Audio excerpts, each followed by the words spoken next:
latest series, Materials, Technologies and Extreme Environments. My name is Amanda and I'll be your host for today. Firstly, in keeping with our custom, Engineers Australia acknowledges the traditional custodians of the country throughout Australia and recognises their continuing connection to land, waters and community. We pay our respects to them, their cultures and to elders past and present. Before we get started, I'd like to acknowledge that today's webinar is being hosted with Engineers Australia's industry partner, Swinburne University of Technology. Swinburne is a leading Australian institution renowned for its commitment to innovation, research excellence, and industry partnerships. Established in 1908, Swinburne has evolved into a dynamic and globally recognised university, consistently ranked among the top universities worldwide for its research, impact, and industry engagement. At Swinburne, they're dedicated to addressing the challenges of the modern world through interdisciplinary research and collaboration. Their faculty of experts spans a diverse range of fields, including engineering, technology, sustainability, and transportation. Through cutting-edge research and industry partnerships, Swinburne is at the forefront of developing innovative solutions for a sustainable future. Today, we will hear from two speakers, followed by a live audience Q&A, and I encourage you to send questions through to our speakers via the YouTube chat box. I'd now like to welcome our first speaker, Scott Wade. Scott joined Swinburne in 2009. He is a world-leading expert in marine and microbiologically influenced corrosion and collaborates widely with leading industrial, government and academic institutions. Scott's work has been widely published in top-ranking academic journals and has provided critical solutions to industry problems. He is an active and long-term member of the Australasian Corrosion Association, immediate past president of Vic Branch, a council member of the International Biodeterioration and Biodegradation Society, and a long-term member of AMPP and an editor of the Biofouling. Please welcome Scott Wade.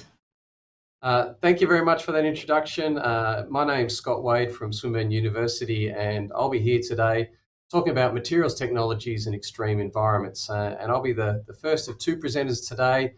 My colleague, Associate Professor Andrew Ang, will be talking a little bit later on some of the, I suppose, the more detailed technical work that he's doing related to this topic. I just wanted to start off by, I suppose, looking at the picture that I've got on the screen at the moment, and that's an anchor from the Marie Gabrielle that wrecked in 1869 down on the Surf Coast on the Great Ocean Road in Victoria. And you can see that's a pretty extreme environment that I'll talk about a little bit later. But that anchor is actually holding up quite well, considering it's been in that saltwater corroding environment for 150 years. So just moving on, I just want to start by an acknowledgement of country, and I want to respectfully acknowledge the traditional owners and the custodians of the lands that we're all coming from today.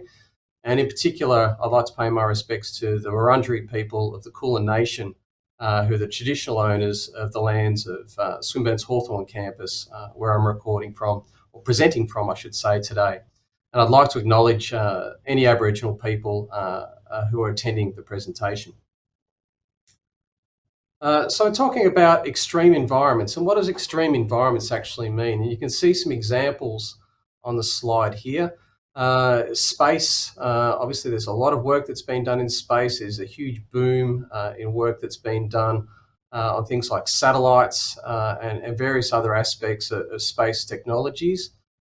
Defence from the air to the land, and also the sea, both above the sea and below the sea. A huge number of defence applications working in extreme environments. Mining, a huge part of the Australian economy, also is very rugged and very taxing environments for a lot of materials. Marine, obviously Australia's very much a coastal country, And we have a lot of both infrastructure assets and various different things that actually are exposed to extreme marine environments. And finally, high temperatures. There's a lot of processing, whether that might be, say, steel making, like you see on the slide here, or even jet engines, turbines, things like that. There's a lot of high temperatures, which are also extreme environments, which create really challenging conditions for the materials that you need to use to build various aspects and infrastructure for use in those environments. So what I'll be talking about today is some of the challenges that we face with materials. Corrosion, for example, is an area where I do a lot of work, and you might be surprised to know that actually that accounts, or the problems with corrosion account for about 4% of the gross domestic product of most nations, which is actually costs billions of dollars every year. But there's a whole range of other challenges, things like wear, strength. You need things to be strong, obviously. We talk a lot about lightweighting and trying to optimize the design of different infrastructure these days. And also I'll talk about another challenge that I do a lot of work on, which is biofouling. So that's the attachment of both microorganisms and actually macroorganisms to surfaces. So what I'll be talking about today is work that we've been doing predominantly at Swinburne University, but also with partner institutions, academic institutions and industry to try and meet some of these materials challenges. And part of that is to actually understand the processes of degradation that actually occur. And in particular, what I'll be doing is talking about some of the networks and the funding that we actually get to train the next generation of up-and-coming researchers and engineers that help us to work to solve these problems. So I want to start by talking about the ARC Industrial Transformation Training Centres. They're a large source of the funding that we actually get to support the work that both myself and Andrew will talk about a little bit later. These are set up by the Australian Research Council, and basically what they do is they fund partnerships between academia, so that's universities like where I work, and industry partners as well. And they can be both, I suppose, manufacturing type industries, they can be research type institutions as well. And the point of these training centres is to basically tap into that knowledge that we're developing at universities and try and develop that and incorporate that to develop for industry, so that we can pass on and basically create better products and better services by tapping into that knowledge. And the way that happens is that the Australian Research Council funds a considerable amount of money to particular centres that will get formed. I'll give you some examples a little bit later. And then they work with basically industry, who also puts funding in as well. And basically they create these consortia of universities and industry partners to work on particular topics. And you can see some examples of some of the training centres that we've actually had run previously and also currently at Swinburne University. And I'll talk a little bit more detail about two of the training centres that I in particular have been working on, which is the SEAM Training Centre and the Biofilm Research and Innovation Training Centre in a second. So just talking about the Surface Engineering for Advanced Materials Training Centre, which is also known as SEAM, based at Swinburne University, but also partnered with the University of South Australia and RMIT University. This has basically three themes that it works on, looking at thin films, thick coatings, and additive manufacturing processes in terms of research and working with industry. You can see some of the numbers on the screen there in terms of the postgraduate students that are being trained or have been trained in that training centre, the number of postdocs, these postdoctoral researchers that have worked as part of SEAM, and also we've had a number of interns that have come through and worked on various projects. And the SEAM Training Centre was actually funded, or the award was actually announced back in 2018. And this is a training centre that's just about to wrap up early next year. So the next slide here shows some of the examples of some of the topics that have actually been worked on with SEAM, and they range for a wide variety of different projects that you can see, ranging from things like infection control on surfaces, trying to minimise infection control by creating novel thin films on the surface, right through to things like improving the design and wear and strength of things like drill and precision cutting tool components, all the way through to projects that I've been working on, which is looking at special thermal spray coatings. I'll talk about them a little bit more in a second, for actually coating composite materials. And you can see some of the names of the different companies and institutions that we've been working with at the bottom of the slide there. The other training centre that I've been working on recently, it's a much more recent funded project, is the ARC Training Centre for Biofilm Research and Innovation. And this was funded back in July 2022. It's been going for just over about a year now, maybe about a year and a half. And this is looking basically at biofilm management strategies, developing new researchers, just like SEAM as well, to work on a whole range of problems that we actually see in terms of biofilms. I'll give some examples of those a little bit later. And this is a consortium between Flinders University, or these are the academic institutions, Flinders University, where it is led, the University of Tasmania, and Swinburne University. And recently we've had RMIT and I think it's the University of Queensland come on board as part of the training centre as well. So what are biofilms? I imagine most of you might be trying, so what is these biofilms that Scott's talking about?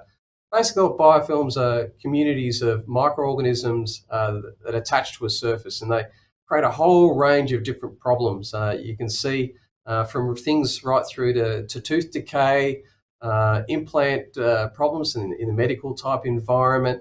They cause a lot of attachment of things on surfaces in marine vessels and structures, cause problems in water supply and treatment facilities, a whole range of different problems. And you can see some of the numbers there of the estimates of the impact that biofilms actually have. And I'll go through and provide some specific examples of work that we're actually doing in terms of biofilms.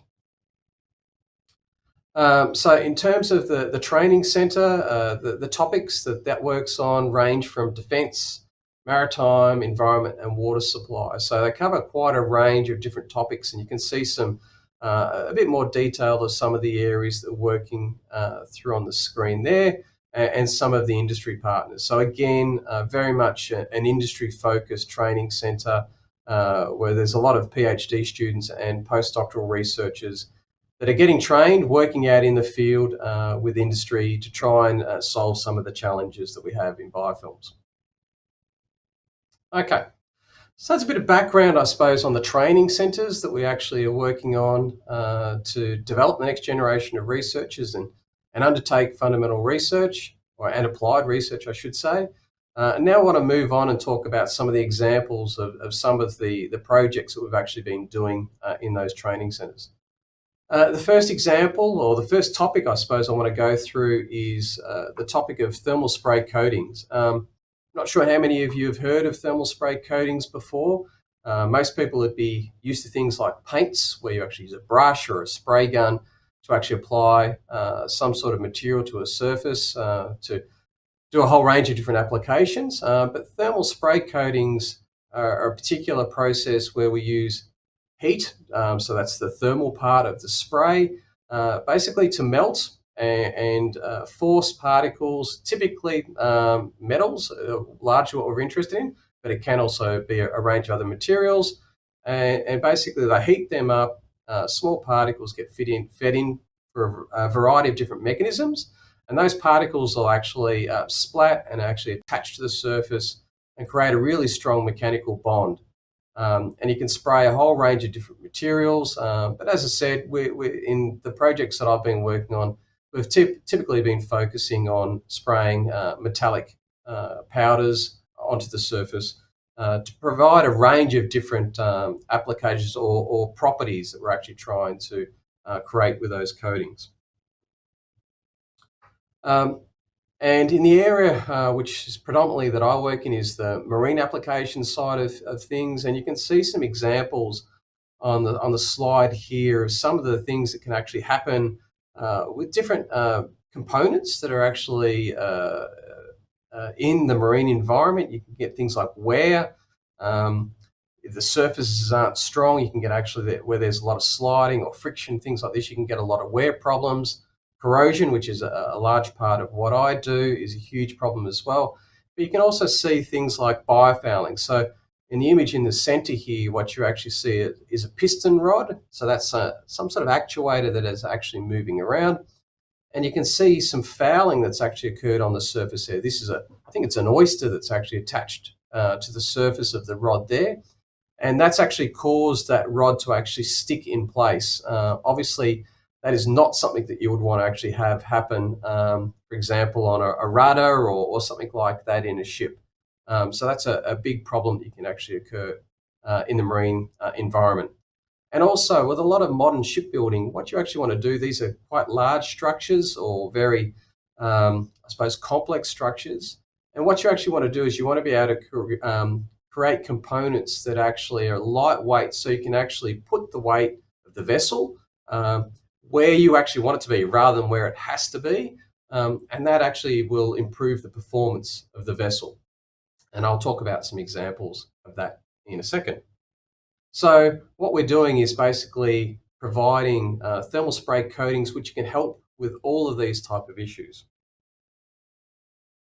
So the first example is a project that we actually did starting back in 2014, and this was some HVOF coatings, which is high velocity oxygen fuel type coatings, which is a type of thermal spray, and we're developing those with some industry partners for looking at marine hydraulics. Basically what they were trying to do is prevent some of those biofouling issues, some of the wear issues, and some of the strength issues. So what we actually did was, and Andrew and myself actually worked on creating a new generation of actually coatings that you can actually apply on marine hydraulics. And I'm not sure if you can see it there, but there's an example of a material that was actually sprayed that you can see on the slide there, with a range of different types of materials that have very good properties for actually reducing things like wear, very high strength, low corrosion, and actually what it turns out to be is low biofouling, low attachment of macroorganisms to the surface as well.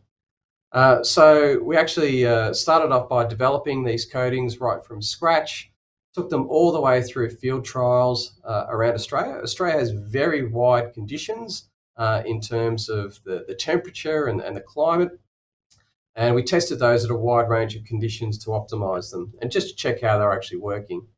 And you can see some examples here of also some trials that are actually done on a Royal Australian naval vessel.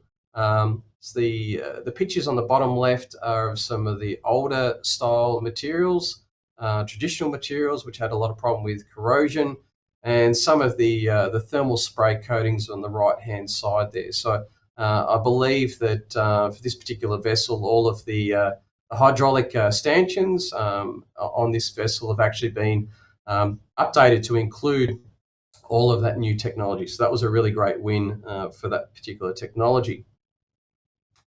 Another example of work that's been done through the SEAM project was by Alex Ossie, and this was to create lightweight hydraulic actuators. As I said before, hydraulic actuators are used in a wide range of marine environments. They might be stabilizer fins, or a whole range of different components that are immersed in the marine environment. And this is a project that's just recently been completed, and what Alex was doing was actually trying to incorporate composite materials. Most people probably know that composite materials have very good properties in terms of high strength and low weight. And what we were doing is actually trying to combine the properties, that high strength and low weight of the composite materials, with the thermal spray coatings, which have a whole range of other really important properties. But that's a very tricky thing to do. So what Alex had to do during his project was actually go right through the design phase and do a whole bunch of finite element modeling that you can see on the bottom left screen there, through a whole bunch of testing of components, 3-point bend tests, impact tests, a whole range of tests on his samples to basically create what he went through, and he had created a full functional prototype with a significant weight saving. So I think overall it was about an 80% weight saving, which is hugely significant for the particular application. And not only did he develop the actual prototype, there was a whole range of testing done. You can see some examples there, pressure tests, actuator cycling type tests that actually showed that this technology actually works. So that was a huge success for Alex's project. Okay, so now I want to move on to the second topic of the presentation for me today, which is about biofouling. And this is an example of a project that is largely being led by Dr. Hannah King. You can see up on the right-hand screen here as part of the Biofouling Research and Innovation Training Centre. And basically biofouling in this case is what we're actually looking at is the growth and the attachment of plants. So this is barnacles, algae, all different sorts of things on the surfaces of a vessel. Most people would know this in terms of the image on the bottom left of the screen there, in terms of biofouling that occurs on the outside of vessels. And this is a huge problem, causes them to slow down, increases fuel costs significantly, and creates a whole bunch of other problems as well. The other area that people know less about is that this biofouling also gets into pipework systems of vessels as well, that I'll talk about now. And how does this happen? Well, actually, in a lot of marine vessels, what they have is things called sea chests. You can see on the picture there. And what they do is they'll actually allow seawater to actually come into the ship or the vessel. And that seawater that actually come in is actually used for a whole range of different applications, from cooling to actually producing potable water, firefighting systems, engine cooling, ballast type systems. So this seawater can go directly into a whole bunch of piping that's actually used for those applications. The problem is that biofouling can actually get into those systems, and you can see in that bottom right image there, might be a little bit hard to see, but there is actually that pipe there is completely clogged with, I think it's mussels that are actually growing in there. And you could understand that, for example, in firefighting systems, if that got completely blocked, air conditioning systems, the engine cooling systems, that can create really critical problems in vessels. So this is something that we try to avoid. And you can see some other examples here. In addition to that macrofouling, you can also get microorganisms that actually attach to the surface, and they can actually lead to increased corrosion rates as well. So what do we try and do? We actually use systems to try and prevent this. There's a range of different systems we can actually use. Typically, they're known as marine growth prevention systems. I'll use the acronym MGPS for this, and there's a range of these different systems. Two of the most common ones that I'll talk about, you can see on the screen there, are the electrolytic release type systems. And they put things like copper into that, they dose the chemical copper into the piping systems, and that prevents the macrofouling from actually occurring. And the other one's electrochlorination, and that basically puts a bleach type chemical into the seawater piping, and actually also prevents the marine growth. The key problem with these systems, though, is that they're strongly linked to the environment that they're actually used in. And as I said before, Australia is a huge environment, very different conditions all around Australia. So you need to actually maximise or optimise, I should say, how these systems work depending upon the environment you're actually working in. And that's what we're actually doing in this project. Now, we would love to actually try and test these systems actually on a ship and be able to go around Australia and do all that. That's a little bit tricky. So rather than doing that, what we're actually doing is we're creating a containerized test rig, which is like a model of a ship. And that allows us to, as you'll see on the next slide, to test a range of different MGPS units in different environments with different materials to try and optimize them. These are just examples that you can see on the screen there. They're actually water purification systems, but the system that we're actually developing is very similar to this in nature. So you think a shipping container type design that has systems in it, a whole bunch of piping, heat exchanger systems in it. And what we can do with that is actually play around with all the control components of the different MGPS units and actually see how they affect things like the biofouling with different materials in there, with different dose rates, with different environmental conditions, with different flow conditions. So we can vary all of those sorts of things and see actually how we can actually optimize those processes. In addition to that, what we're actually doing is we have a series of lab tests that we will do in conjunction. And in the lab tests, what we can actually do is actually control individual components, do things like change the pH, hardness of the water, a whole range of different individual environmental components there, and actually see how these systems work and actually optimize them as well. So as I said, I've just given you a bit of a high-level overview of some of the work that we've actually been doing in industrial transformation training centres that are run by the ARC. I've given you some examples of thermal spray coatings for the harsh marine applications and looking at lightweighting and also the next generation of thermal spray coatings. And also I've touched on biofouling problems and what we're actually doing to optimize marine growth prevention systems for Australian conditions and vessels. And I've just got some examples here too, as one of the key things we're doing is also as part of this is training up the next generation of researchers to work on these problems. And finally, what I want to do is none of this work could be done without the support, as I said before, of the Australian Research Council. Really huge supporter of the work that we're actually doing. I'd really like to acknowledge the training centres, the two training centres in particular, and the leadership from those training centres that I'm working on.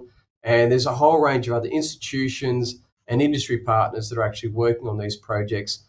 Without that help, that strong help that we're actually getting, we wouldn't be able to do this. So thank you very much for them, and thank you very much for listening to my talk today, and I'll be around to answer some more questions a little bit later. So thank you very much. Thank you, Scott, for your input. I'd now like to welcome our second speaker, Andrew Ang. Andrew has published over 100 journal articles with a H index of 26 and over 2,400 citations.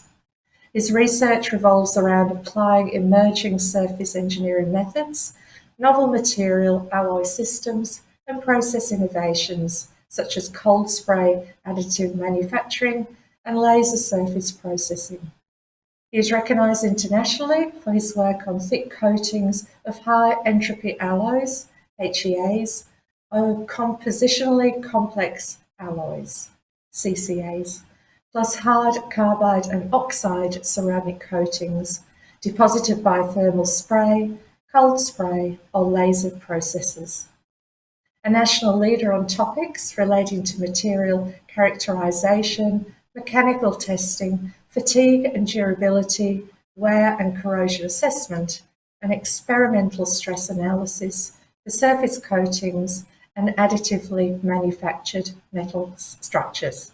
Please welcome Andrew Ang. Hi, thank you. My name is Andrew Ang, and thank you for Scott for giving the introduction on SEAM. So I'm from SEAM. I'm going to give you an overview of SEAM. This is our team. This is the team at Swinburne, and you can see Scott's name there. We run a variety of projects. We work with industry. We work with various research institutes, CRCs, to advance surface engineering solutions for the industry.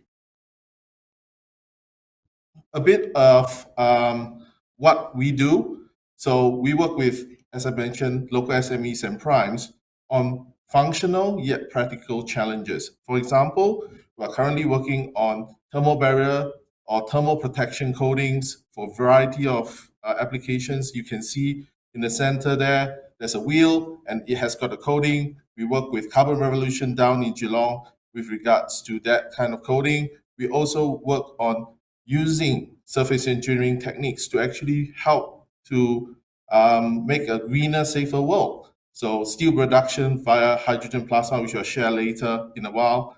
And we also create like super hydrophobic, super hydrophilic surfaces for anti-fouling for ships. I've been on one of the LHD on one of these projects, and that's what we do. And we actually not only do that, we also develop materials. So we develop materials either through the traditional approach of a prime or a SME say, hey, could you help us optimize this material? Or we are interested in looking at this material. We also develop it through the AI machine learning approach, whereby we use our smarts, usually a student with a very good programming background, to actually design the material on a computer, and we try to make it. We also do quite a bit of work on structure and airworthiness certification. For example, you've got a part that is from a turbine blade that you have tried to repair it. We actually do the certification and structural testing for it. So we run fatigue tests to get the DADN curve.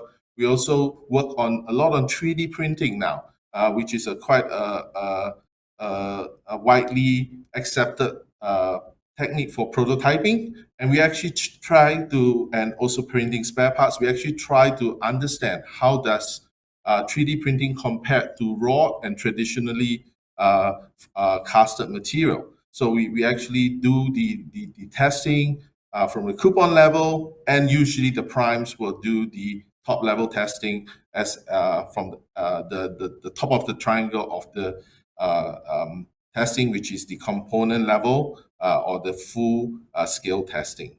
And we'll let the industry partner do the full scale prototype testing.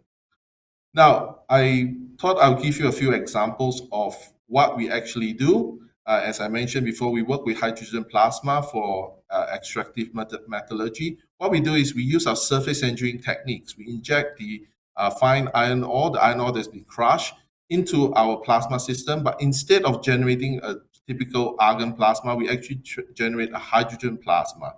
And through the work that's funded by the HILT CRC, Professor Akbar, Professor Jeff, and Dr. Pham, we actually create that kind of material. And you can see from this, we have the ore that's been processed already. We are getting quite a bit of improvement. And you can see in this slide that we have actually molten iron metal that formed and then was deposited and is found in the collector or the collection chute. And it shows the possibility of actually using a hydrogen plasma to actually lower the energy that's required for processing iron ore and turning it into usable iron. So this work has been published by our PhD student, Bima. The DOI is listed there.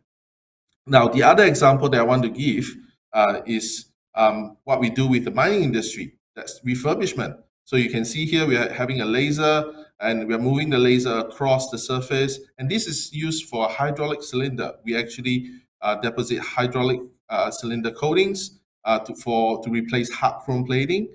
And that brings the part back into service with less heat affected zone and a lot of the mechanical abrasion and corrosion properties. This work is done in conjunction under SEAM with our industry partner D&T Hydraulics up in Mackay, where the Cohen Basin is, and led by Professor Crispin, Dr. Sam Pinchas, and our PhD student, Mr. Hank Lloyd.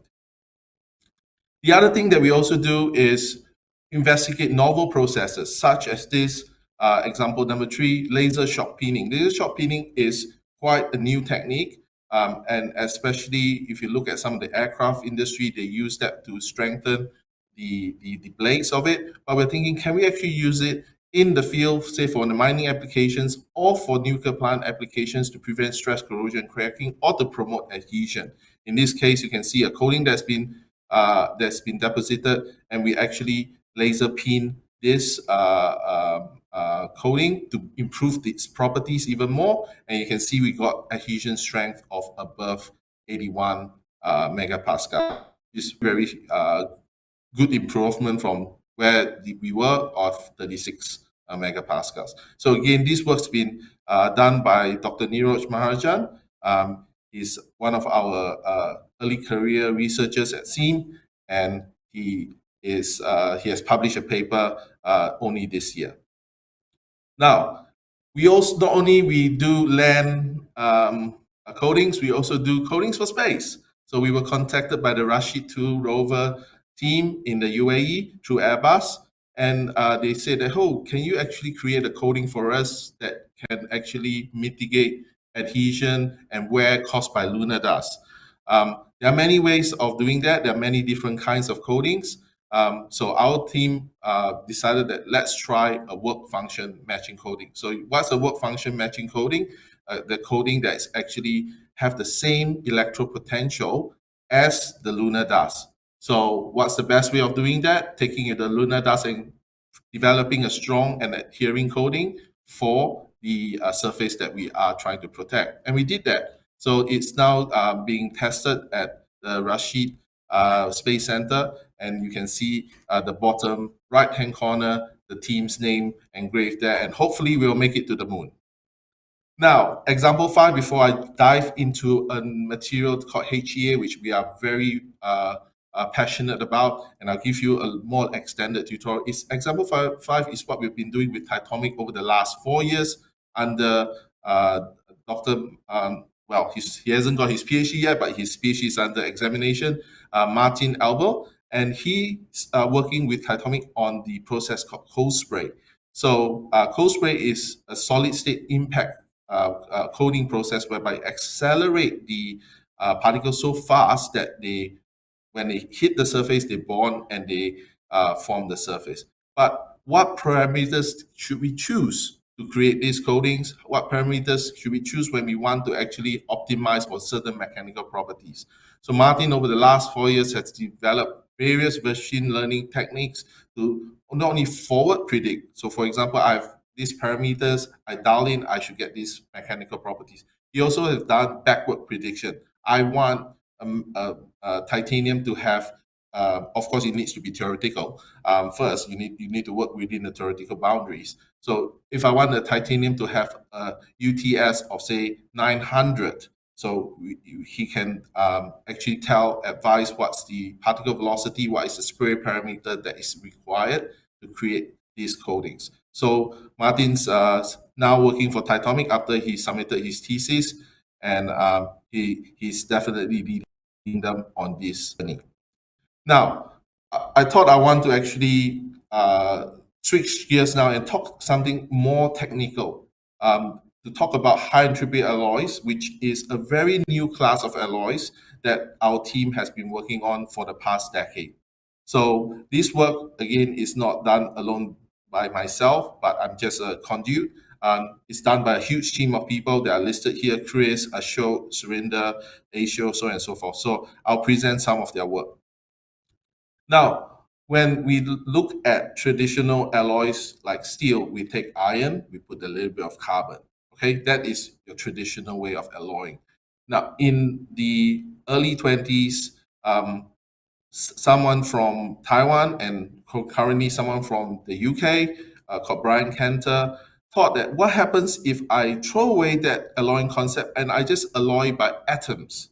If I have 20 atoms of a material, of a certain element, and say cobalt, and 20 atoms of chromium, 20 atoms of iron, 20 atoms of nickel, and 20 atoms of manganese. That's the first composition that HEA composition I'm talking about. If I have 20 of them, will they actually form an alloy?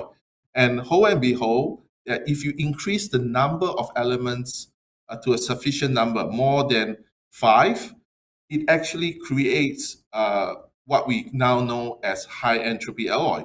It actually alloys together and forms your BCC and FCC crystal structures instead of intermetallics, brittle intermetallics, or complex alloys, or something that it doesn't form.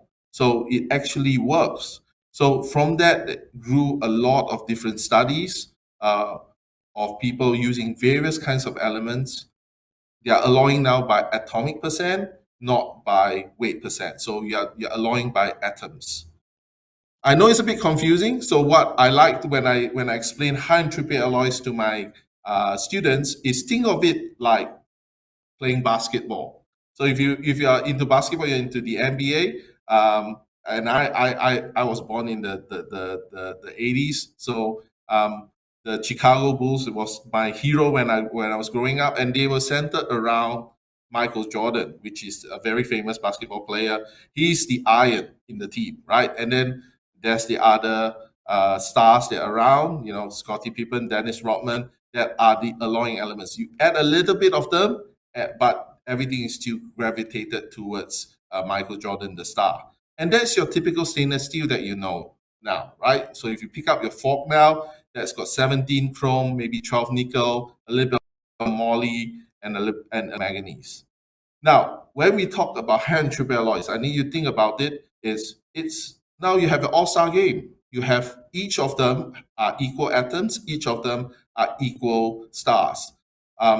And sometimes some of them is giving 20%, some of them is giving 25%, but they all give a certain amount of atoms in there, significant amount, so that it can form the structure that you want. So when you compare that, you can see very simply, even by this simple example, who is going to win in a match.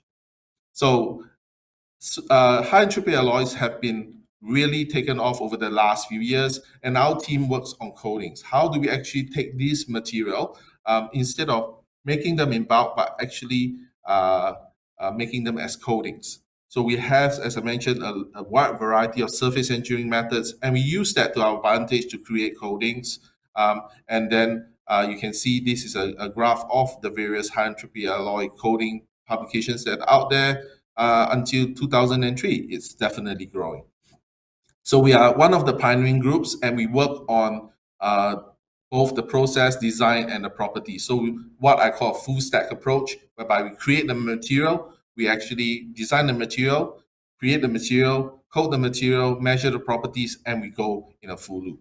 So let's talk about material design. There are many ways to design this type of high entropy alloys. There's the empirical methods that you use, such as the DFT, the first calculations, Hume-Hall 3 rules, if you remember your first year material science lectures.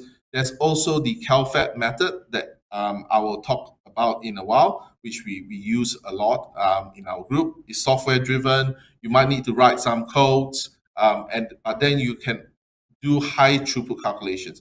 Then, of course, there's this AI machine learning approach that's coming out, whereby you actually create empirical models using the computer, and then couple both your CalFET calculated phase diagrams into this, and then come up with hopefully more reliable and faster way of predicting these alloys.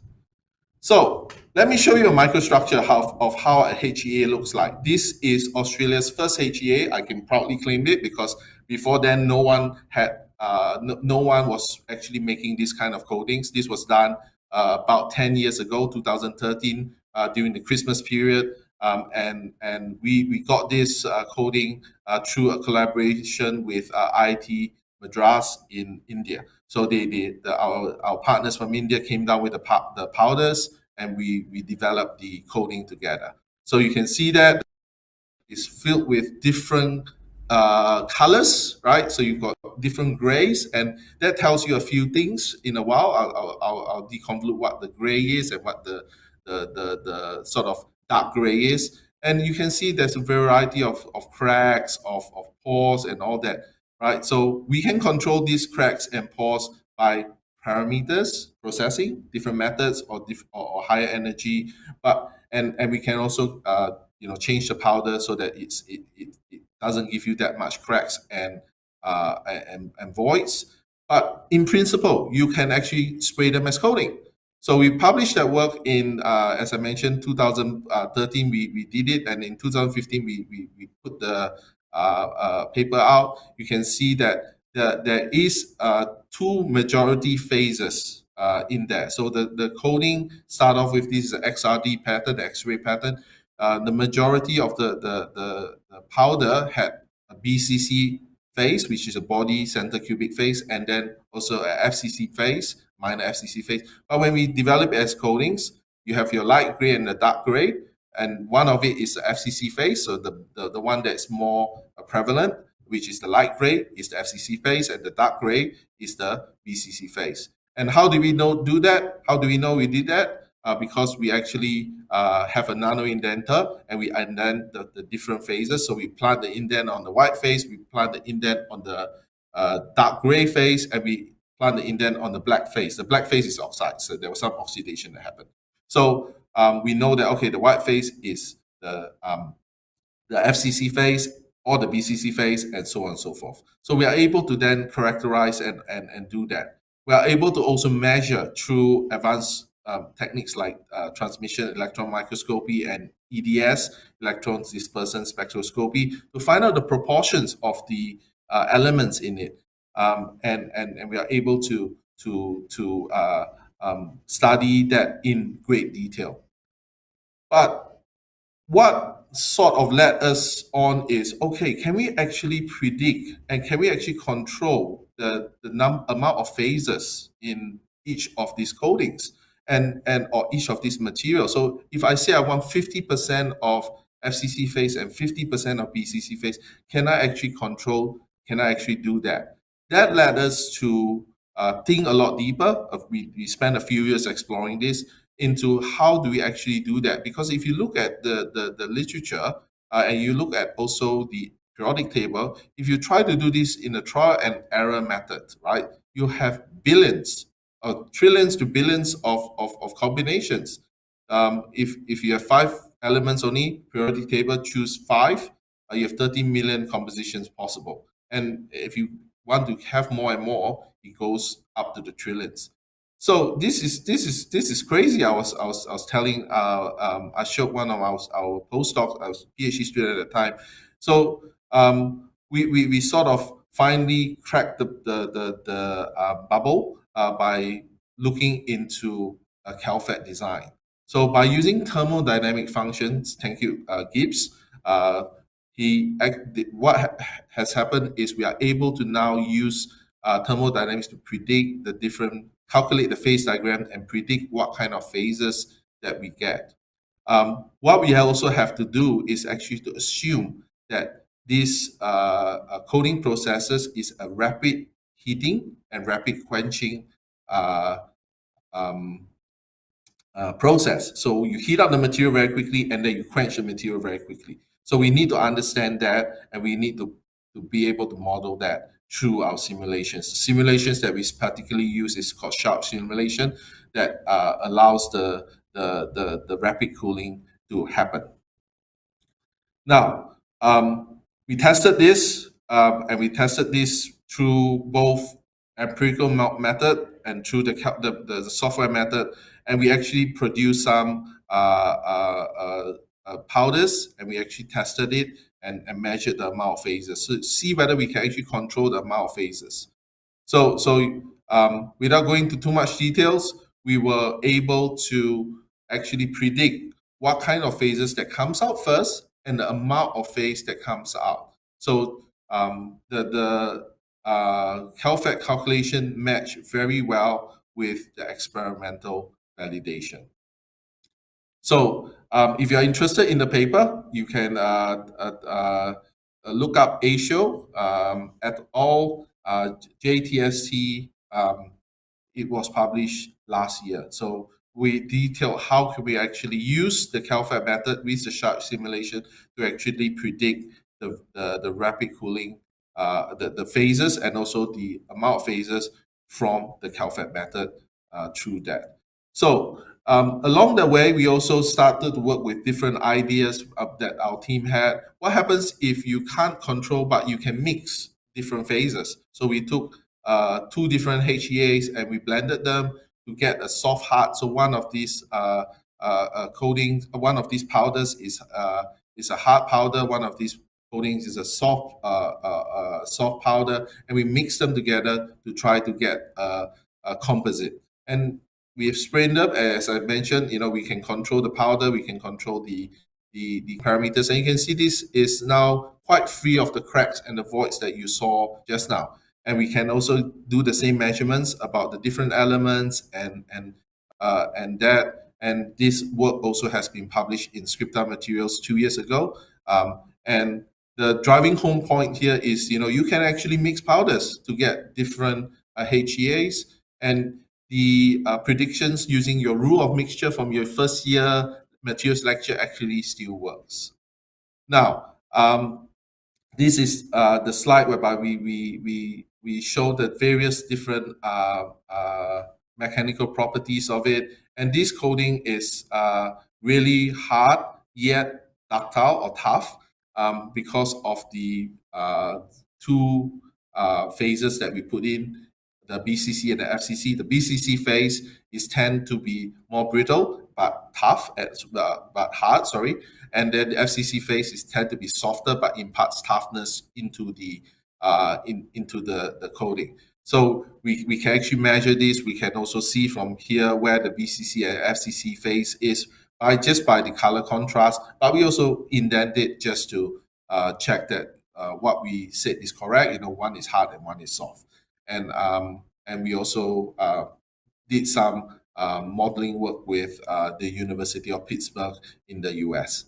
So this is again another mapping. We can actually map where the BCC and the FCC phases are, and that led us to say, okay, if we mix two powders, can we actually shortcut the whole process? Can we actually combine the hard and the soft powders into one powder?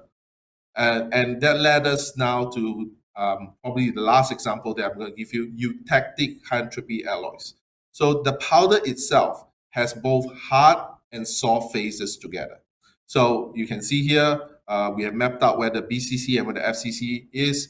The BCC is the hard phase, the FCC is the soft phase, and you can see the zebra pattern in there that also imparts some form of toughness into the structure. And that's the powder itself, and then we are able to then predict what happens when you put that powder through the spraying process, whereby you have a rapid heating and rapid quenching, and we are able to then generate the coating that matches very well with our prediction. So what happens is you've got the top table, which is the 6830. It's the prediction, and then the physical, when we measure it using an X-ray, we are getting 7129. So pretty good agreement. The coating looks very dense, and you can see there's a zoom in. We still retain the BCC and the FCC. The BCC is the dark phase, the FCC is the light phase, and again we can do all these different characterizations to confirm that we do have the HEA, the high entropy alloy, still in present. We can also then look into how the whole entire microstructure is being formed, how the heat's being extracted, how the various grain is being orientated. So we can do that all at Swinburne through the SEAM node.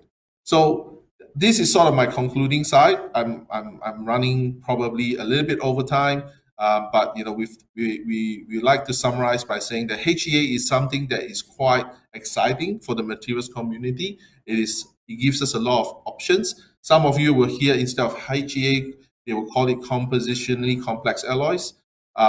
It is the same thing.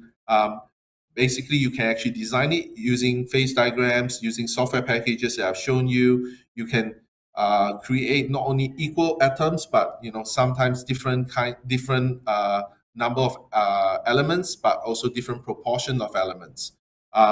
We see a large trend of people going towards a lightweight HEAs and also using less strategic materials like cobalt and nickel.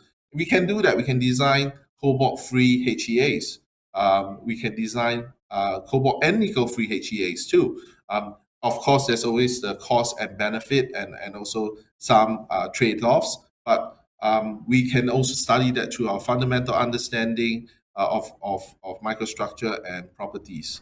I think the most important thing is what we want to do is promote the collaborative research amongst the community here through these kind of seminars, but also through conferences, that you attend, and see how we can actually collaborate to actually make a better and brighter future. My last slide is acknowledgements. We do publish widely, but we also work a lot with our partners from all across Australia. As I mentioned, India, we still work a lot with IT Madras with regards to that. And we also use our synchrotron quite often to measure stresses, we do tomography, and so on and so forth. With that, thank you very much. And I hope that you learned something from my talk. Thank you. Thank you to our speakers for two fantastic presentations. And as always, it's now your turn to get involved. If you could please ask our speakers questions via the YouTube chat box and who your question is directed to. Thank you also to everyone who put forward questions whilst registering for this webinar. We might start with some of those, and I'll start with you, Scott. We've had a question that's come in from Nicola, and Nicola is watching from Victoria today. Good afternoon to you. Asking you, Scott, how do we ensure new materials would reach desired performance, and what warranty will be provided after installation? Scott. Yeah, thanks very much for the question, Amanda. Look, there's a lot of standard test methods that are around for testing the performance of materials, both in terms of mechanical performance, but also testing in a wide range of environmental conditions. And that's also tests in the laboratory, but also out there in the field. So whenever a new material is developed, they tend to go through a wide range of standard test methods. I'm not sure if Andrew wants to add anything in terms from his perspective.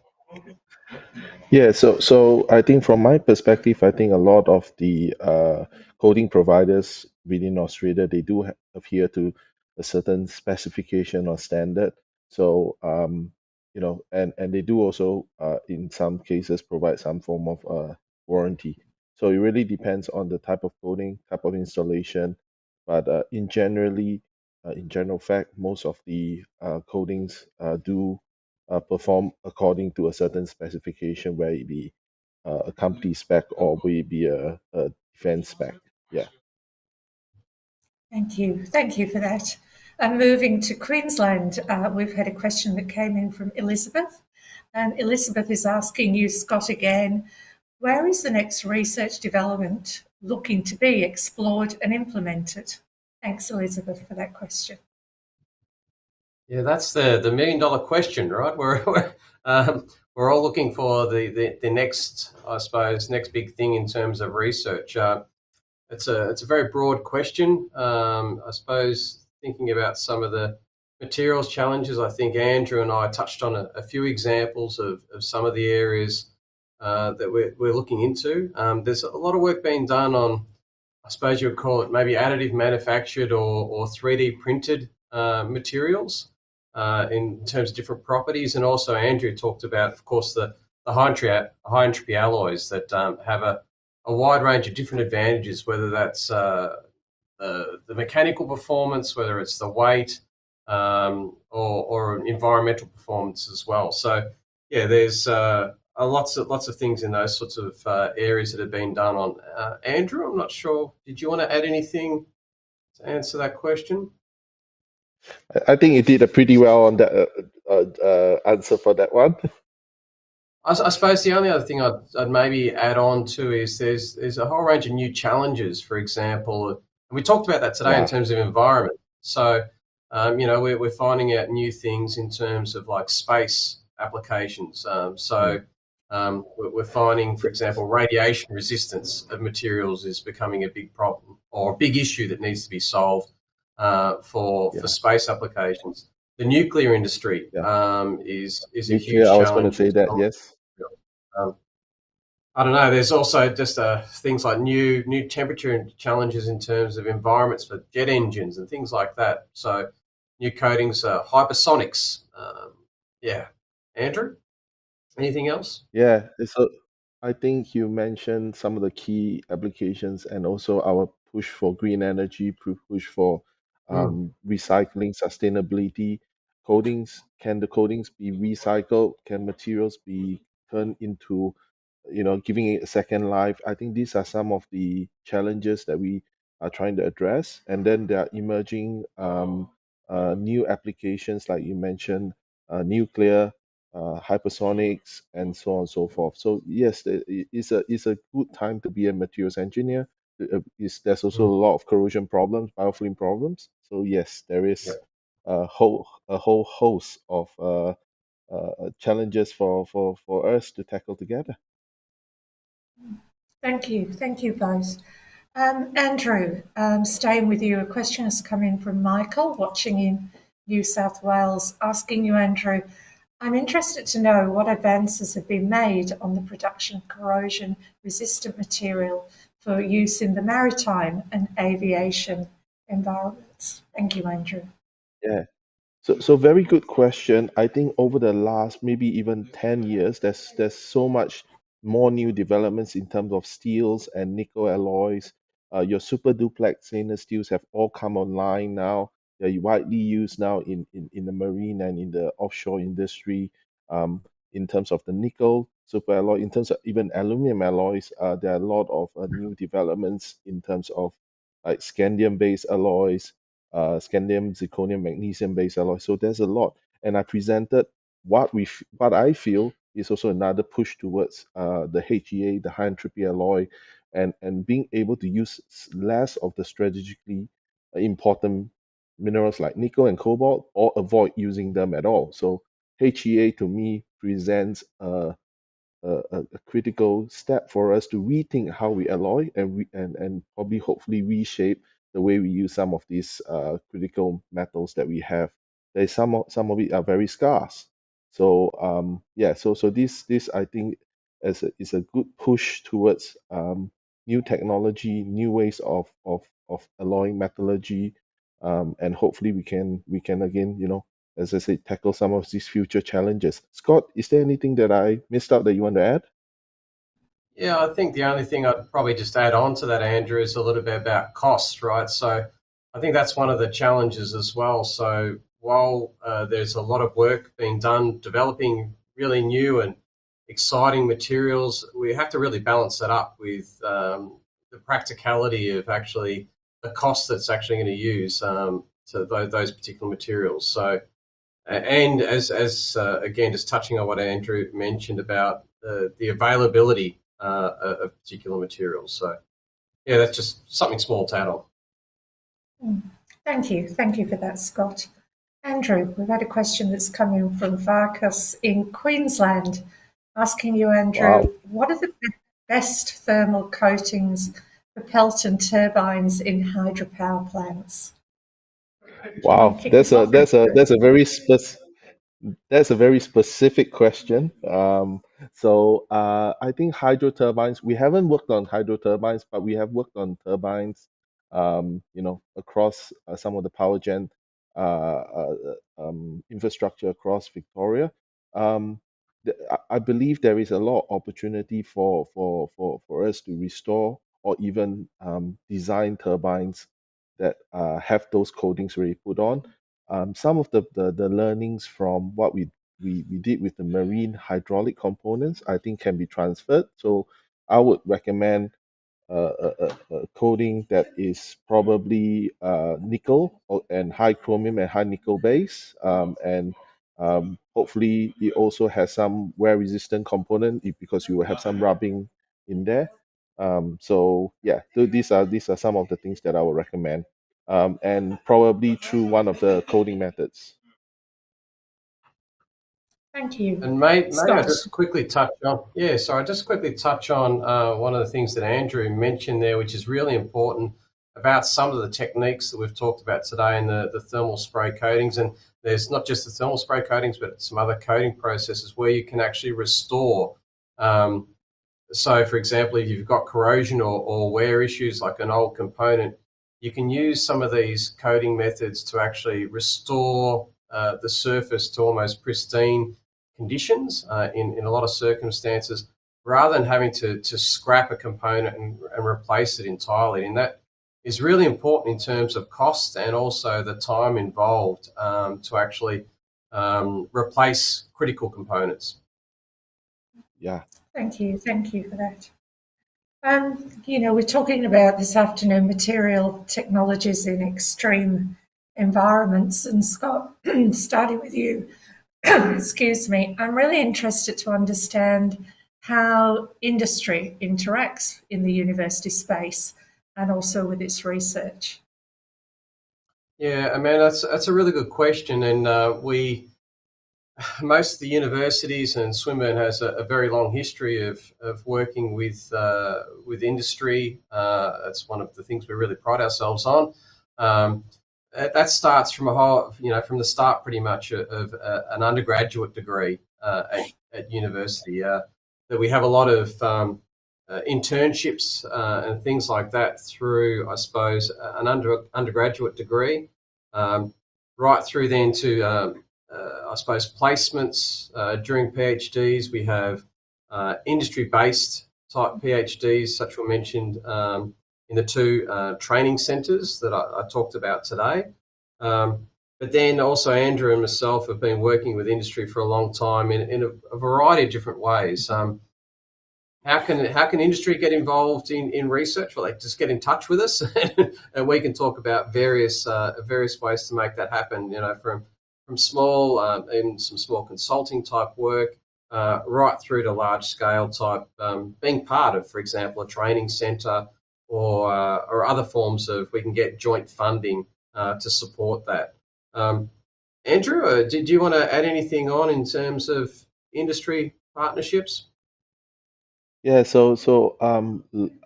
I would like to say, I think Swinburne and I think in general, a lot of the universities are there to try to help to make the industry stronger.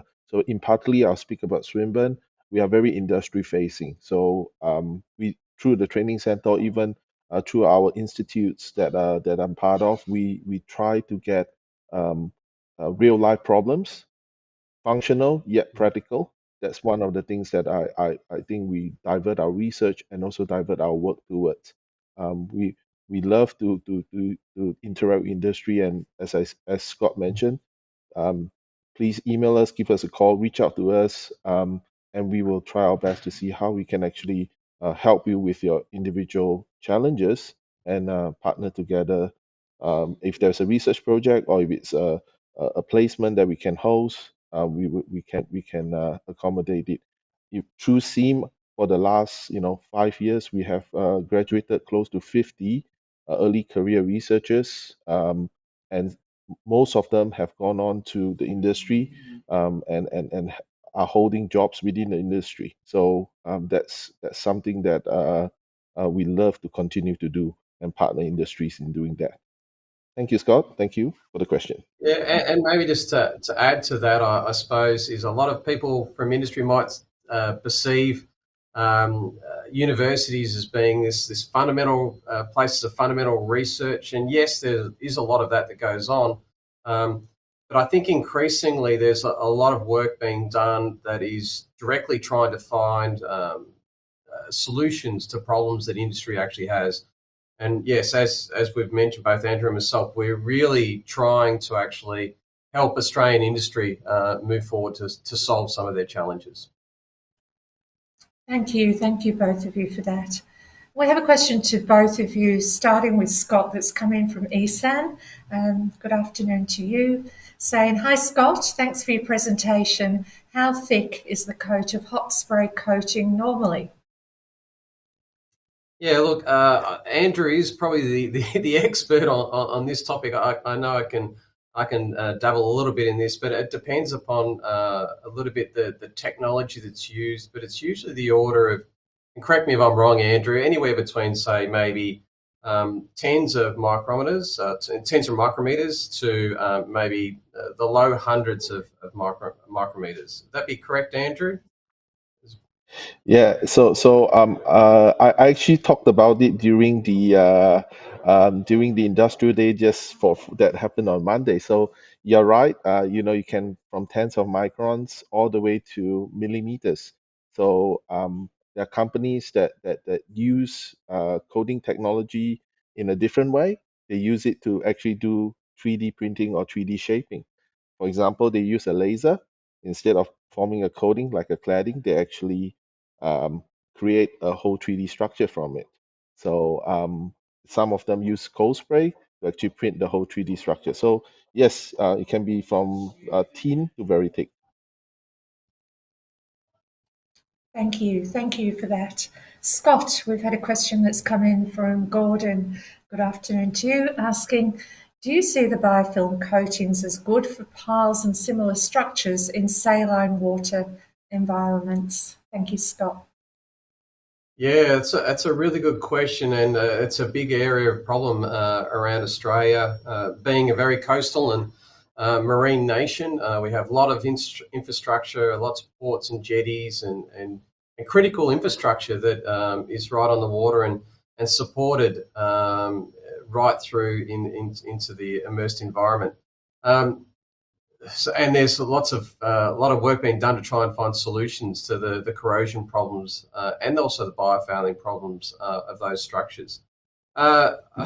Yes, there has been some work done. I know, for example, maybe Andrew might be able to touch on it a little bit more for about things like zinc coatings for some marine structures and aluminium coatings and a few other type of thermally sprayed or I suppose those metallic type coatings for those type of pieces of infrastructure. There's also work being done to look at spraying with things like copper added into the coating material, which is naturally biofouling resistant and also could be a bit more corrosion resistant. But I suppose I'll just get back to the point that I was making earlier. All of this needs to be done at a cost point that is actually feasible. So that's the balance that you've got to try and find is a way to actually apply these sort of coatings at a low cost, but with high performance. And so I think that's an ongoing challenge that we're looking at. Andrew, any other comments, I suppose, about the coatings that have been done, maybe the metallic coatings, thermally spray coatings for marine applications? Yeah.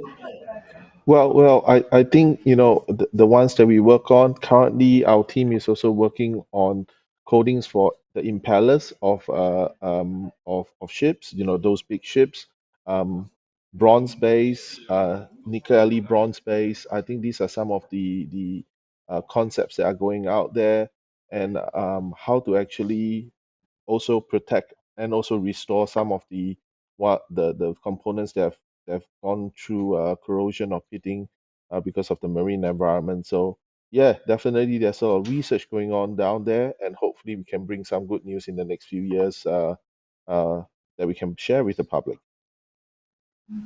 Thank Yeah, you. and I suppose Thank you. maybe it's sorry, Amanda, sorry to cut No, in. you go. Yeah, I suppose at the moment, a lot of those coatings are predominantly more for some niche applications. But yeah, definitely, I think there's potential in the future for applying coatings such as we've talked about to more general infrastructure as well. Thank you. Thank you for that. Andrew, we've had a question from Nassim asking you, how much is the temperature of spray when it's used for coating?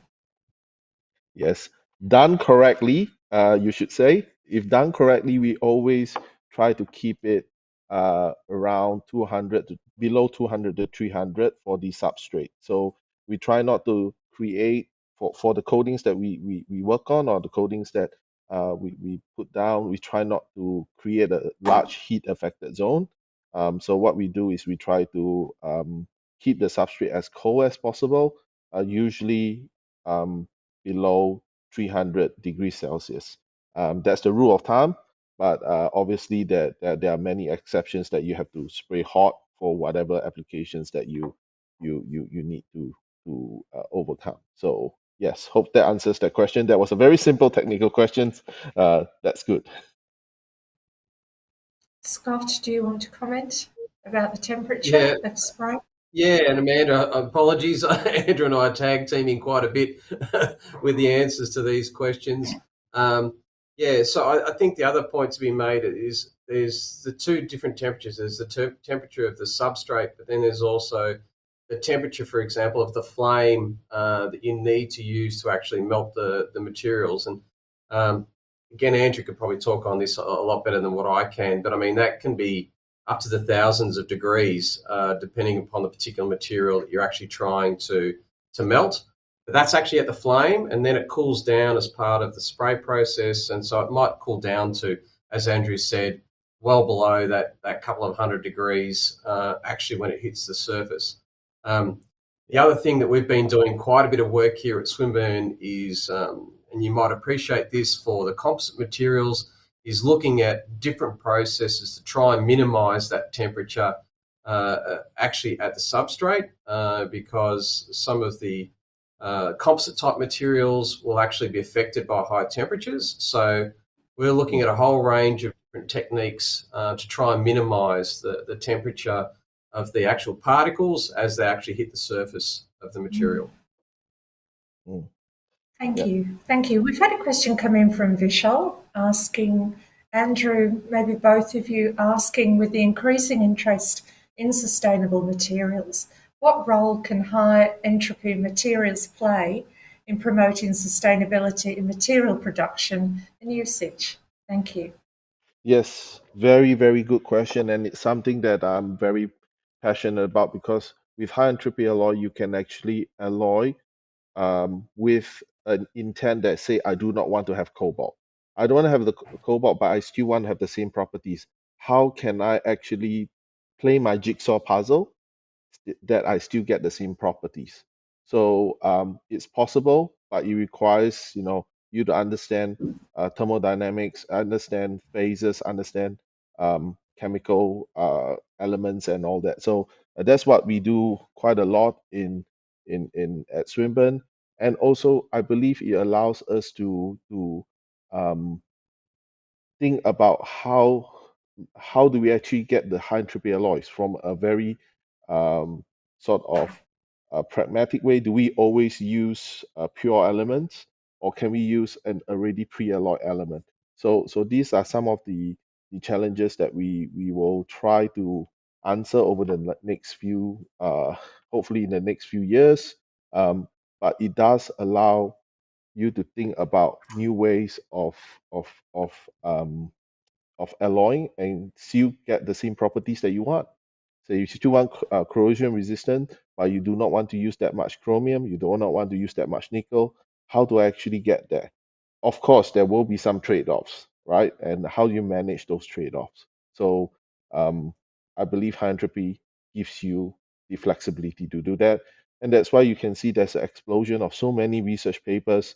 The use of AI, machine learning, does help to shortcut some of these ways of predicting. And as I shared in my presentation, there was quite a bit of work already being done on this topic. Hopefully Thank that you. answers the question. Yeah, Thank I you. could Scott, probably add.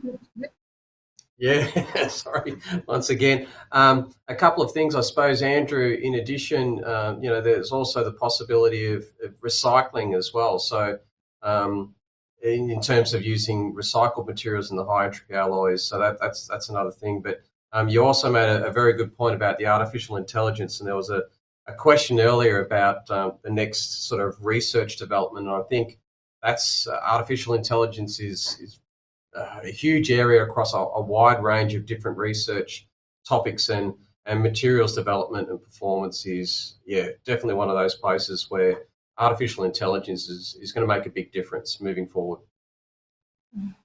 Thank you for that. And it was a question on behalf of Engineers Australia. I was going to ask you, what do you see as the main trends coming down the pipe, say, up until the next 5 years?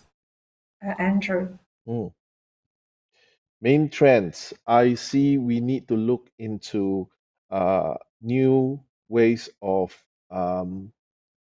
energy storage, new ways of making fuel cells, the power to X kind of conversion. I think there's a huge materials gap. Most of the materials now do not survive long enough. So if you manage to generate a lot of sun power, solar power, where do you store it? How do you store it? How do you create more efficient electrolyzers? How do you actually recycle some of the batteries that have already been spent? I think there's a lot of potential in that. That's the trend, that at least global trend. And then of course, some of the extreme material challenges that uh, we are looking at. How do we get more efficient turbine engines? That means burning the fuel hotter. That means your metal has to survive that temperature. So how do you prevent hot corrosion? How do you prevent um, the materials from suffering creep? You need better alloys. You need to probably look at how to create those components so that they have more cooling channels. That's where 3D printing, rapid prototyping will come into play. There are other topics such as biofouling. As we look into creating more ships, more fleet, our submarine program, we need to understand biofouling a lot better so that we can improve our operation readiness and all that, so that there's a lot of sustainment questions that we need to answer, and that requires both, all the engineering components to come together, to work together, to tackle this. So these are some of mine. I'd like to hand the floor over to Scott, because Scott also works in a lot of these areas. Scott?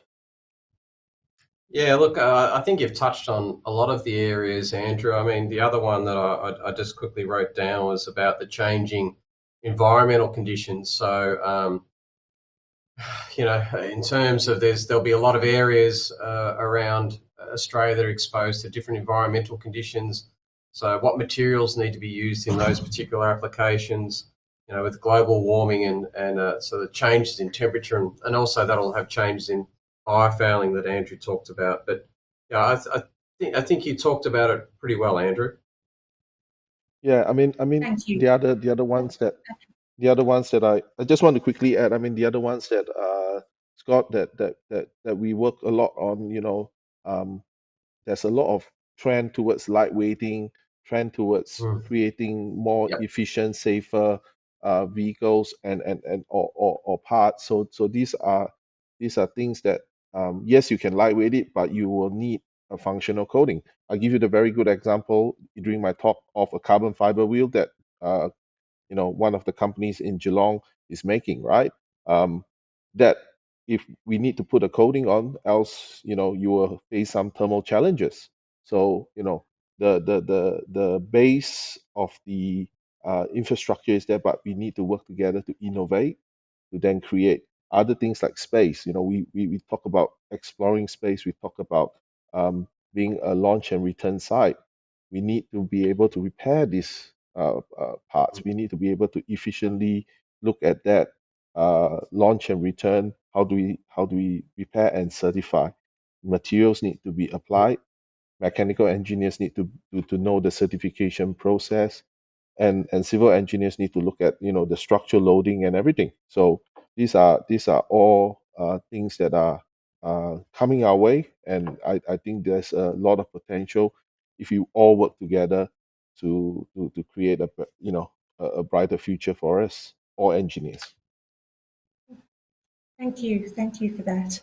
And we are coming to the end of today's webinar. So starting with you, Scott, I wonder if you could leave our audience with the key takeouts of your presentation today. Thank you. Yeah, great. Thanks for the question. Look, I suppose I just wanted to highlight in my presentation that how we're working with industry to solve some of the key materials challenges in extreme environments, and how we're working with a consortia. It's not just Swinburne in this case. You can probably see the banner in the background that I've got there for the Biofilm Training Centre. It really is a consortia of researchers that are working together to solve these challenges.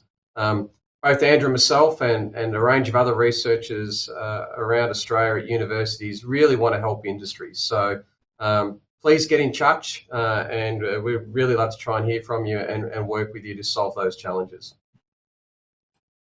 Thank you, Scott. Andrew, key takeouts. Yes.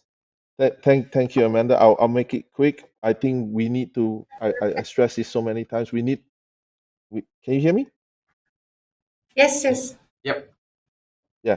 So we need to work together. We need to make sure that industry and academia and institutions like ENSTO, CSIRO, all can work together. We can work together, through various different schemes, the CRC schemes, the linkage schemes, to actually advance our workforce together, to create a better future. So I think that there is a lot of applications of material technologies. There's emerging alloys, as I mentioned, and they are all primed to tackle the extreme environments that we are moving towards, because we want a more productive, safer, more sustainable world. So with that, I'll leave you that with the thought: we need to cooperate together, and